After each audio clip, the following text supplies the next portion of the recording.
Hello, and welcome to the 23rd edition of the Meyer Memos. Today is February 15th, 2019. We have no school Monday, February 18th. Please enjoy the day. Staff meeting is Tuesday, February 19th at 8 o'clock in the Media Center. The agenda is as follows.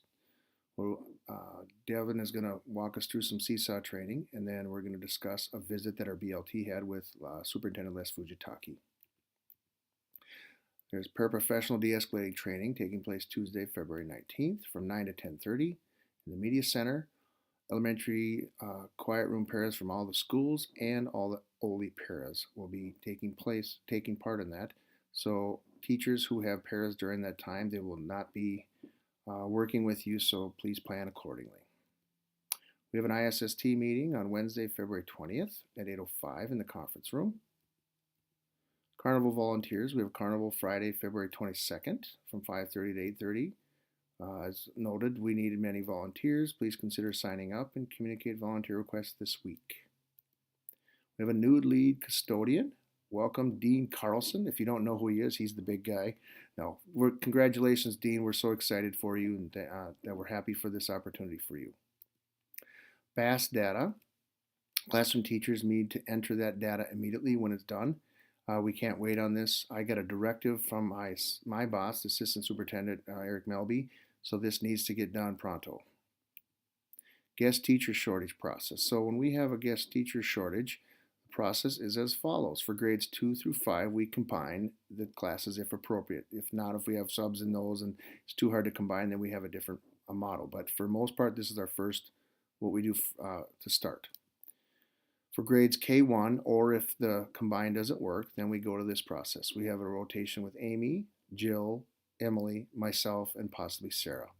Now, it's not perfect, but we try to mix it up so that it's not the same person all the time. And we really appreciate those people helping out. It makes it much easier for the whole school. And I appreciate all the all hands on deck approach with everyone. So thank you. Math discussion.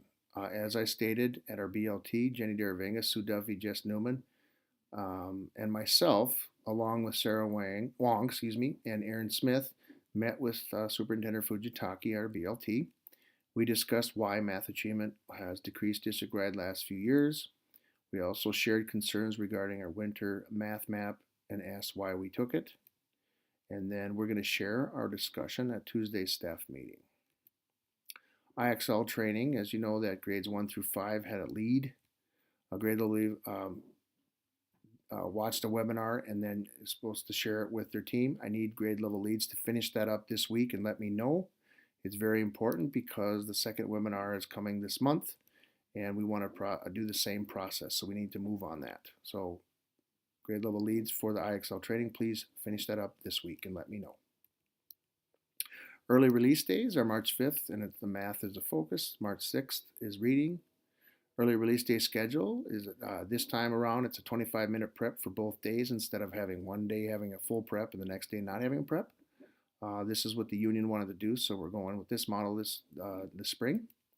And 5th grade is 9:10, 3rd grade 9:35, kindergarten 10, 2nd grade 10:25, 10:50 is 1st grade, and then 11:15 is 4th grade. I will send an email this week with details for all, so including specials, EL, and whatnot about where they need to go and what that's going to look like. So our district has set a cap for teacher absenteeism regarding professional development because we know that we've been out, that teachers have been gone a lot due to professional development. What we know is that when a child is absent or a teacher is gone, if it reaches 8 absences, it starts to affect achievement. That has a negative impact.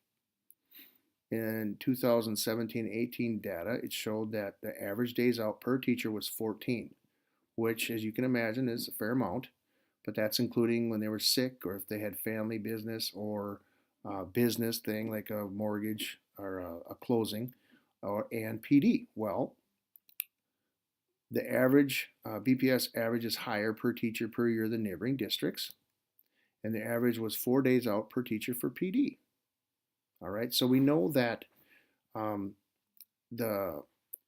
people are sick, you can't control that. Family things going on, you can't control that. Business, you can somewhat. But PD, we can control. So that's where they're starting to look at. So what we are doing for that is the district set a cap at 4 days per teacher for PD. That's just kind of a starting point. Then they requested feedback from all the schools' BLTs, and we sat down with Les and did that on Friday. We discussed the pros and cons, and then Les asked us to come up with develop our own plan about what we would need. So we're going to share some details at Tuesday staff meeting. And there'll be more info to come once we keep working on this, or as we keep working on this. Attendance, classroom teachers, please continue to make myself, Janet, Fox, and Caitlin aware of concerns. Well, that's it for this week. Thank you, and have a great weekend.